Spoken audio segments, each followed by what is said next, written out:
E a leitura do artigo Ensino da Física, Tendências e Desafios na Prática Docente, por Cleci Werner da Rosa e Álvaro Becker da Rosa, Universidade de Passo Fundo, Brasil. Introdução. Discutir o ensino da física na educação básica, ensino médio, na perspectiva da praxis pedagógica do professor de física, requer, o princípio, uma reflexão sobre os propósitos e a que a educação se propõe. Desde as sociedades antigas até as contemporâneas, a educação como processo de mediação sistematizado recebe a denominação de educação escolar, apoiando suas bases em ações intencionais. Os conteúdos escolares decorrentes dos conhecimentos historicamente acumulados pela humanidade passam a ser elementos integrantes desta ação intencional, mas não o único, encontrando no ato didático-pedagógico um importante aliado. Reis, 2000, mostra que, abre aspas, a ação pedagógica escolarizada, quando consciente, não poderá, pois, distanciar-se da intenção política do tipo de ser humano que a educação pretende promover, para que não incorra na arbitrariedade pedagógica e apolítica do ato educativo. Fecha. Página 14. Continua o autor enfatizando que a dimensão política da ação educativa está presente mesmo antes do professor proferir sua aula, pois se apresenta desde o momento do planejamento, na elaboração dos objetivos, na seleção dos conteúdos, na escola metodológica e nos processos de avaliação. Desta forma, não há como dissociar a ação pedagógica da intencionalidade, uma vez que ela está presente em cada etapa do processo pedagógico. Vários pesquisadores da educação têm dedicado os seus trabalhos a investigar a ação educativa, mostrando que as intenções da prática educativa são abrangentes e que avançam além do processo de transmissão de conteúdos. A dimensão social do ato de ensinar tem merecido destaque em várias transmissões dos conteúdos. A dimensão social do ato de ensinar tem merecido destaque em várias pesquisas desenvolvidas nesses últimos séculos, apontando para a necessidade de que os profissionais da educação, professores e pesquisadores, tenham conhecimento deste processo para não correr o risco de fazê-lo de forma inconsciente. A inclusão no planejamento das atividades docentes ou mesmo nas pesquisas educacionais de questões relacionadas às dimensões sociais, às diferentes formas de agir e pensar perante as necessidades emergenciais da sociedade moderna passa a ser obrigatório, já que falar em educação é falar em sociedade. A própria Constituição brasileira enfatiza essa indissociabilidade ao mencionar que a educação é responsabilidade da família, da escola e da sociedade, evidenciando o tripé que sustenta o processo de formação dos indivíduos. Mesmo havendo um consenso na relação biunívoca entre educação e sociedade, tal como se apresenta no mundo contemporâneo, os especialistas da educação têm apresentado divergências em seus trabalhos por considerarem as bases epistemológicas, sociológicas e filosóficas do processo educacional sob diferentes enfoques. Tal situação passa a ser mais evidente quando o assunto gira em torno dos propósitos do que o ensino escolar se propõe. A expressão ensinar para quê assume o carro-chefe das discussões, evidenciando que mesmo perante as inúmeras pesquisas e avanços nas chamadas ciências da educação, a questão continua em aberto.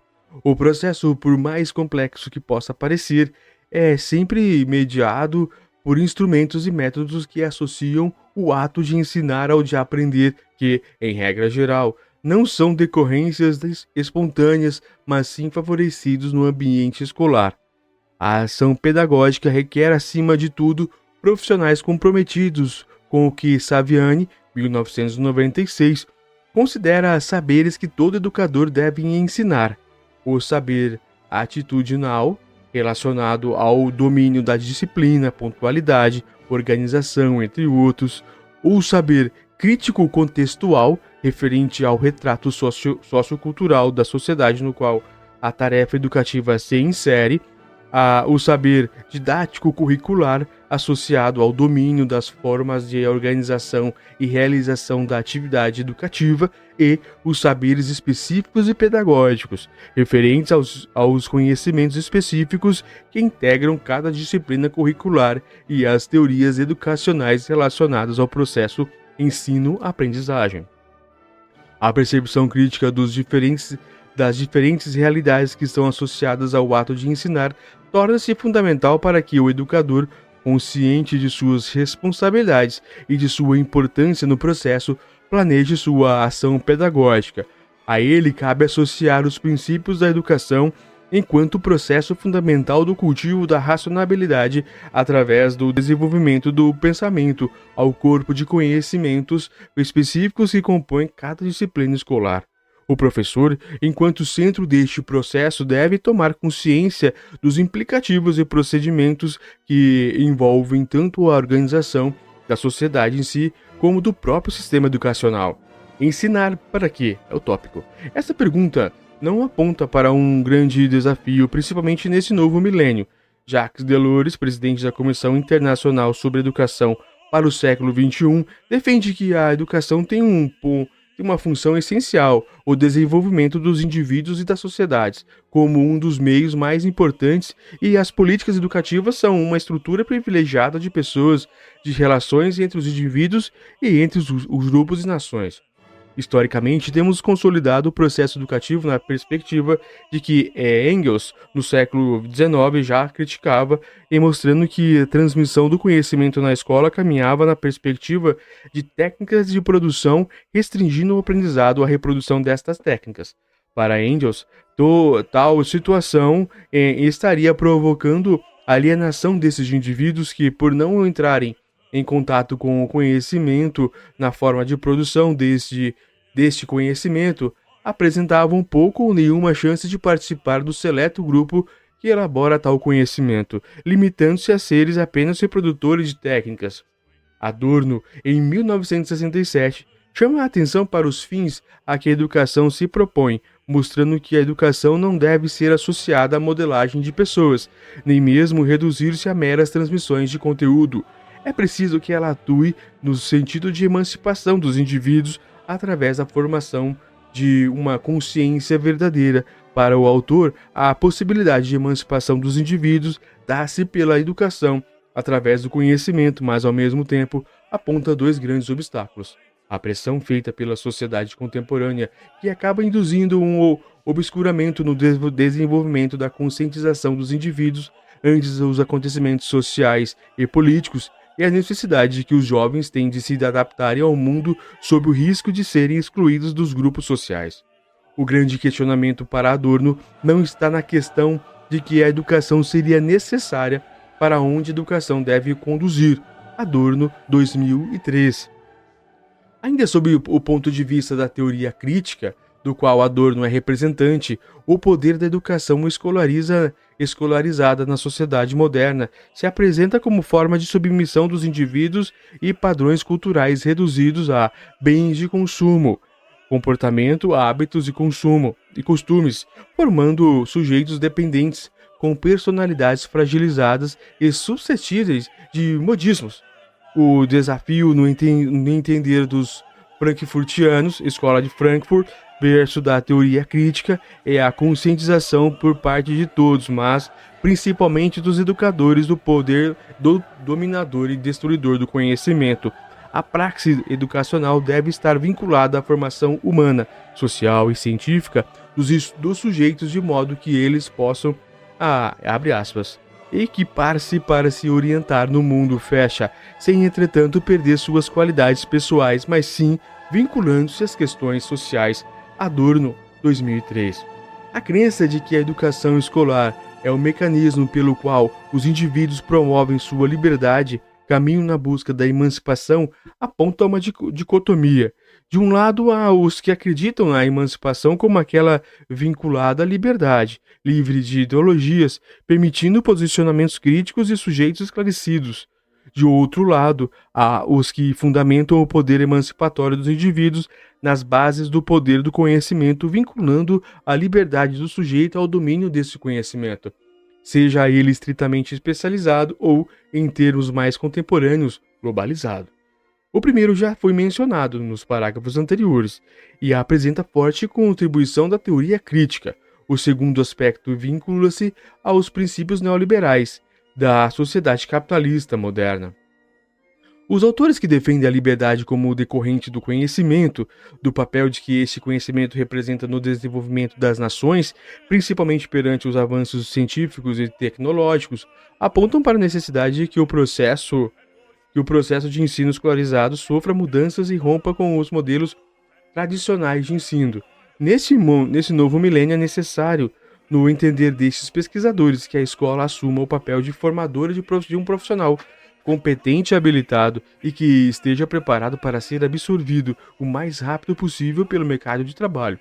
No Brasil, as diretrizes educacionais, assim como os parâmetros curriculares nacionais, são evidências claras e concretas dessa essa nova visão sobre os fins a que nossa educação escolarizada se propõe. Na mídia, frequentemente, deparamos-nos com slogans associando a aprovação do vestibular como um indicativo classificatório das instituições de ensino. As escolas que mais aprovam nos concursos vestibulares são classificadas como as melhores instituições de ensino. Entretanto, sabemos que a situação não é bem assim. O vestibular é um parâmetro apenas relacionado ao domínio momentâneo de conhecimento, sem que isso implique em aprendizado significativo dos conceitos, além que ele não avalia todo o processo de formação humana, social e ética dos indivíduos. Entretanto, não podemos desprezar em sua totalidade a posição desses teóricos que defendem arduamente o domínio de conhecimento como condição sine qua non para a emancipação dos indivíduos. Aqui, o sentido de emancipação difere do sentido atribuído dos frankfurtianos, já que a ruptura que eles defendem para o processo ensino-aprendizagem neste novo século tem sua validade, principalmente se considerarmos o ensino de física na escola de ensino médio sempre tão preso e arraigado aos algoritmos matemáticos, como decorebas, as fórmulas e conceitos, pouco relacionado à realidade do educando. A defesa é por um ensino mais voltado para a aprendizagem da busca da informação do conhecimento por parte do aluno, para que ele descubra por si próprio, ou pelo menos para que não haja necessidade de que decore listas intermináveis de nomes e datas que nada contribuirão para a formação desses indivíduos. Carlos Seabra, 1994, em uma palestra proferida no Congresso Educador 94, sintetiza essa visão funcional do ensino, mencionando que a sociedade globalizada aponta para mudanças significativas na escola básica. Não há mais espaços para que se priorize a simples absorção das informações, já que o volume de conhecimento aumenta assustadoramente neste novo século, sendo impossível que os jovens memorizem tão expressivo volume de conhecimento. Para ele, ao invés de tentar se apropriar dessa gama imensa de conteúdos, é necessário que se aprenda a navegar por ela, mostrando também que a interdisciplinariedade contribui para a interação entre os conhecimentos das diferentes áreas, permitindo ao estudante interagir com as informações que antes eram esparsas e assim contribuir seu próprio conhecimento. O autor destaca que ao profissional do futuro, e o futuro já começou, cabe a tarefa de aprender, mencionando que executar tarefas repetidas caberá aos computadores e ao robô. Ao homem compete ser criativo, imaginativo e inovador, finaliza Seabra. Devemos repensar o gap que existe entre a escola e a empresa, assim como entre ricos e miseráveis, entre a produção e a felicidade, como desafio na construção de uma sociedade humanista e democrática. Neste processo, a educação tem papel determinante, como aponta Adam Schiff, Apud Seabra. A educação, abre aspas, a educação continua a ser de um dos métodos, talvez o principal, capazes de garantir ocupações criativas às pessoas estruturalmente desempregadas. Fecha. Perante essa complexa questão de ensinar para quê, um novo aspecto merece ser considerado na discussão e, de certo modo, poderá encontrar pontos em comum com as posições dicotomicas mencionadas nos parágrafos anteriores. Ensinar a pensar. Sem querer recuperar a polêmica instaurada através do resgate de verbetes mencionadas, podemos amenizar tais discursos se considerarmos que os fins que a educação escolar pode e deve estar centrada é vinculada à construção dos mecanismos que favoreçam ao estudante experimentar e desenvolver o pensamento.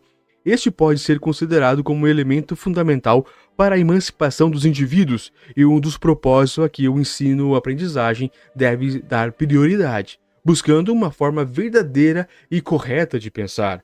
Tópico: Objetivos do ensino da física na escola básica, o ensino médio. André Tribergen identifica no sistema educacional francês a problemática do ensino da física semelhante ao encontrado no sistema brasileiro. O estudo do pesquisador francês está relacionado aos propósitos a que o ensino da física se destina na educação básica, especialmente no ciclo desta etapa, o que em nosso sistema pode ser identificado como o ensino médio. Para ele, um dos maiores problemas do ensino obrigatório é o reconhecimento dos objetivos gerais e específicos do ensino da física que permitem responder às diferentes finalidades do processo de formação dos indivíduos, tanto que diz respeito ao social, ao cultural e ao profissional. Nesse sentido, a escolha do curso superior. Sob esta diversidade de propósitos ao que o ensino médio está vinculado, surgem questões como: se existirem objetivos gerais comuns que possam responder a estas diferentes habilidades, se os saberes científico e as práticas de pesquisa em física são suficientes para servir de referência ao ensino respondendo a esses objetivos gerais, quais os autores que podem servir de referência. Em outras palavras, como podemos construir do ensino de que comporte tais elementos considerados necessários e úteis para educando, sejam quais forem as suas opções superiores. Tibergen mostra que, diferentemente do que ocorre em matemática, na física, a existência de um núcleo comum é pouco reconhecida socialmente em matemática.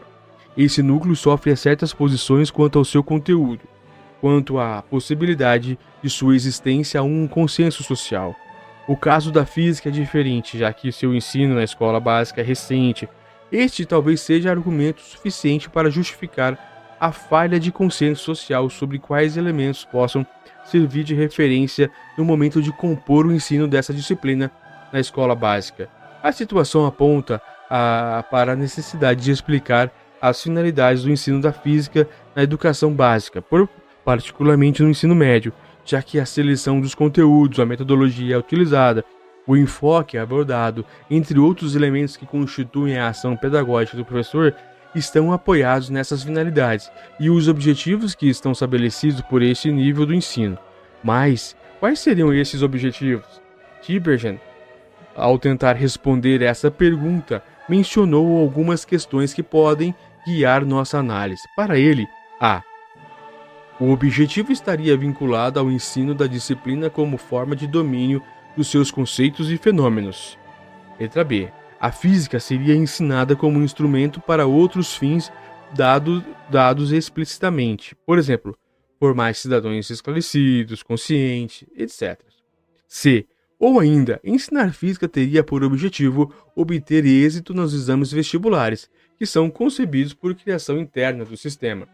O autor acrescenta que uma análise mais específica das finalidades propostas nos programas atuais de física nas escolas evidencia a lógica descrita acima, pois no quadro dos objetivos gerais da educação, o ensino da física nas escolas é construído para responder às exigências como construir a formação comum e que os estudantes recebem como forma de cultura geral, de apropriação de conhecimento, de desenvolvimento de qualidades associadas à observação, à análise, à imaginação e à habilidade manual. Letra B. Embasamento para aqueles que desejam se orientar na direção da aquisição de uma qualificação profissional determinada, permitindo que, no momento oportuno, tais estudantes apresentem uma bagagem científica indispensável para a pretensão dos estudos científicos. O diagnóstico aponta para uma preocupante situação ao constatar que a finalidade do ensino da física na escola básica ainda parece não estar bem explicada para especialistas em educação. Pesquisadores da área de ensino ciências física têm evidenciado a necessidade de que tais objetivos sejam claramente apontados e definam em melhor proporção o ensino desta disciplina. Tópico: o processo ensino-aprendizagem, a contribuição da psicologia. A psicologia, através das teorias de aprendizagem, oferece um importante viés pelo qual podemos refletir o ensino da física, principalmente na perspectiva das dificuldades apresentadas pelos estudantes na compreensão dessa ciência. Mesmo que a referência da psicologia sejam os estudos voltados para o processo de aprendizagem, através das teorias de aprendizagem, é importante destacar que, a nosso ver, elas acabam influenciando outros aspectos relacionados ao ensino, como as categorias e metodologias utilizadas no ensino, bem como influenciam os materiais instrucionais mesmo, elaborados e empregados no ensino. Assim, discutir o ensino da física não exime da necessidade de refletir o papel que as teorias de aprendizagem vêm exercendo nessa área. Silva, 2004. Se menciona que o sistema educacional brasileiro, na metade do século XX, estava sob forte influência do sistema americano de educação, segundo o qual as escolas eram vistas como empresas, em que elas especificavam as características de seu produto e que os resultados pretendiam obter, estabelecendo métodos para obtê-los de forma precisa. Nesse sentido, fala-se em priorizar estudos no sistema educacional, impregnado essa visão nos diferentes mecanismos que envolvem o processo ensino-aprendizagem, desde os primeiros instrucionais, como os livros didáticos e manuais de ensino, muito frequentes na época, até os métodos de ensino utilizados em sala de aula. O termo vigente na época nos Estados Unidos e, consequentemente, no Brasil, era a instrução programada, o reforço positivo, cujos enfoques dominaram o ensino nas diferentes disciplinas curriculares, inclusive no ensino da física. A situação esteve presente no sistema educacional brasileiro nas décadas de 1960 e 1970, nos quais muitos professores que atuam hoje no ensino, principalmente nas universidades brasileiras, tiveram sua formação. A teoria da aprendizagem que imperava no sistema educacional foi proposta por Skinner, psicólogo americano que apoiava seus pressupostos na valorização dos mecanismos que resultariam no comportamento observável dos indivíduos, não observável dos meninos, não considerando que ocorre na mente desses indivíduos. Para ele, a aprendizagem ocorre devido ao reforço, à repetição. Desta forma, o ensino deveria criar condições para que as respostas fossem dadas inúmeras vezes. Ao professor cabia a tarefa de proporcionar tais mecanismos de reforço, criando situações de repetição tantas vezes fossem necessárias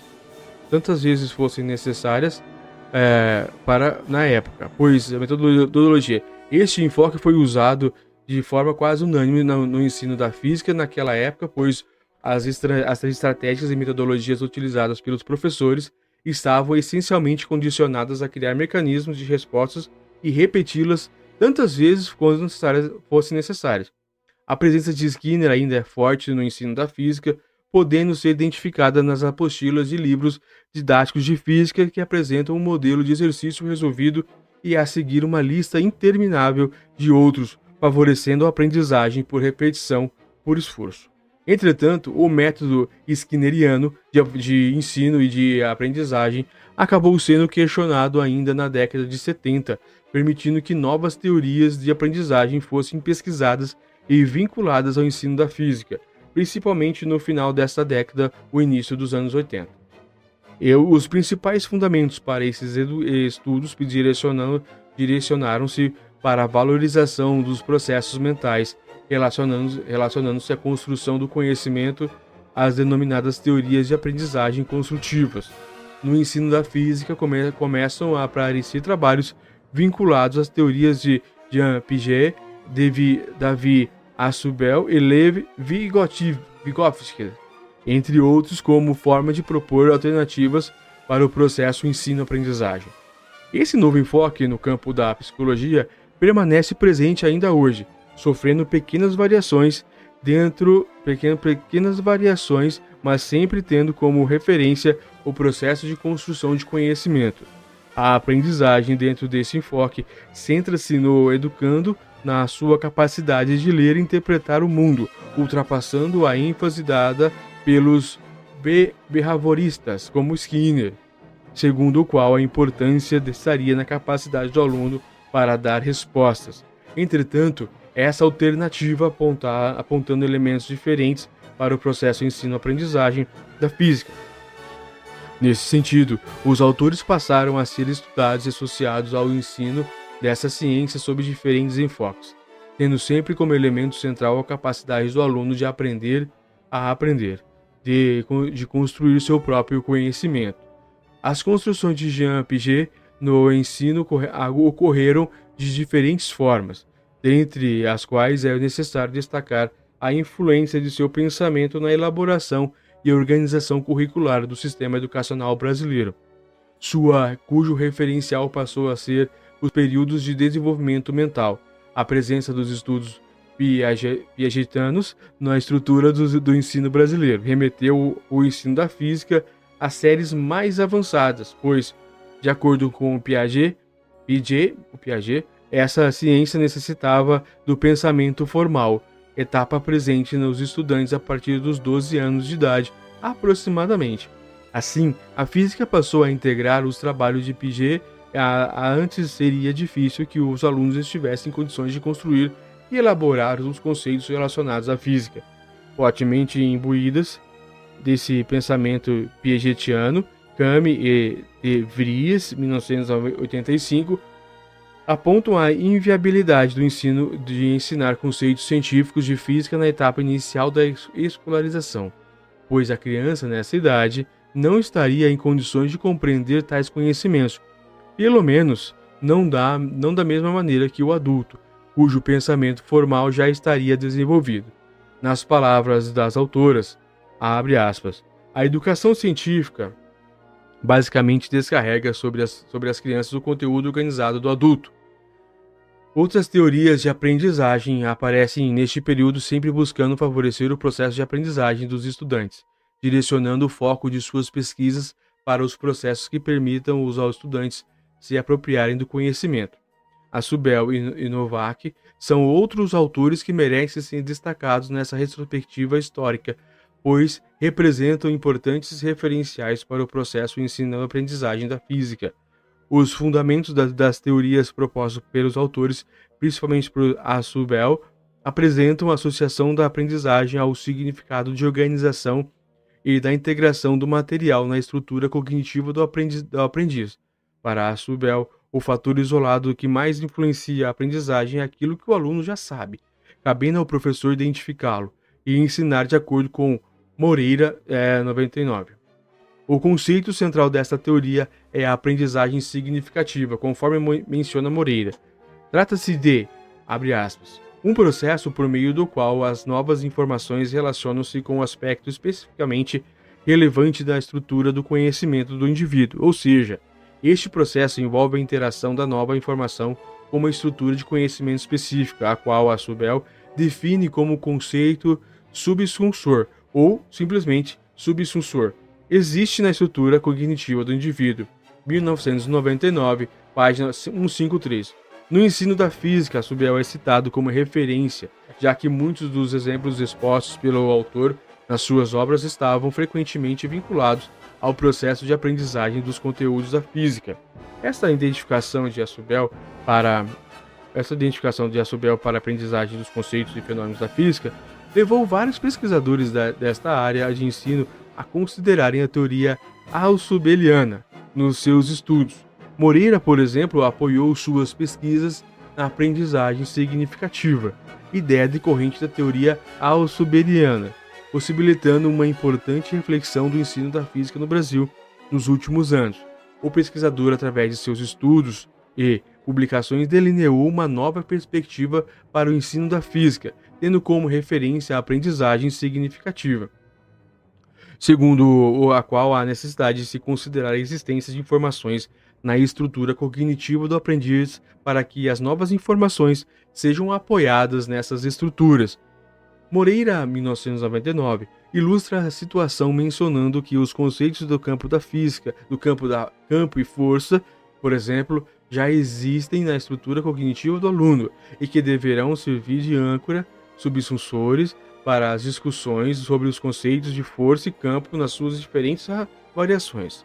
Essas informações que já existem podem ser principalmente ideias, mesmo intuitivas, lembra Moreira, porém, na medida em que os novos conceitos forem sendo apreendidos de maneira significativa, resultará no conhecimento e na elaboração dos conceitos subsunsores iniciais, isto é, abre aspas, os conceitos de força e campo ficariam mais elaborados, mais inclusivos e mais capazes de servir de subsunsores para as novas informações relativas à força e campo, ou correlatos. 1999, página 153. Recentemente, os trabalhos de Vygotsky chegaram ao Brasil e passaram a influenciar estudos na área do ensino da física. Os princípios que fundamentam a teoria de Vygotsky estão associados à influência do social no processo de aprendizagem, diferenciando-se de outros construtivistas, como Piaget, por apresentar o contexto social e cultural no qual o aprendiz está inserido, como fator determinante na sua aprendizagem, principalmente quando relacionado à aprendizagem escolar, um dos pilares que sustenta a teoria vigotskiana, que influencia a opção por sua adoção nos estudos relacionados ao ensino da física, é a asserção de que os processos mentais superiores do indivíduo têm origem em processos sociais. Moreira, 1999.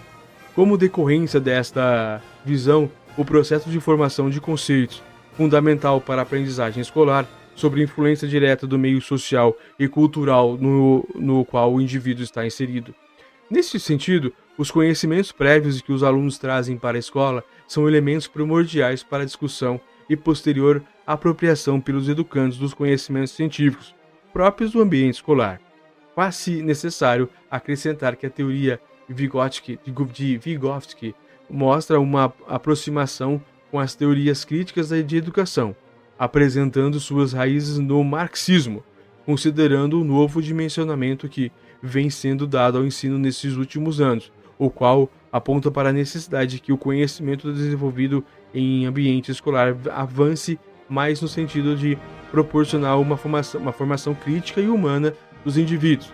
Vygotsky, desta forma, passou a ser mencionado com frequência nas pesquisas relacionadas à educação de um modo geral, ao ensino de física de um modo particular. O processo ensino-aprendizagem, a dimensão epistemológica.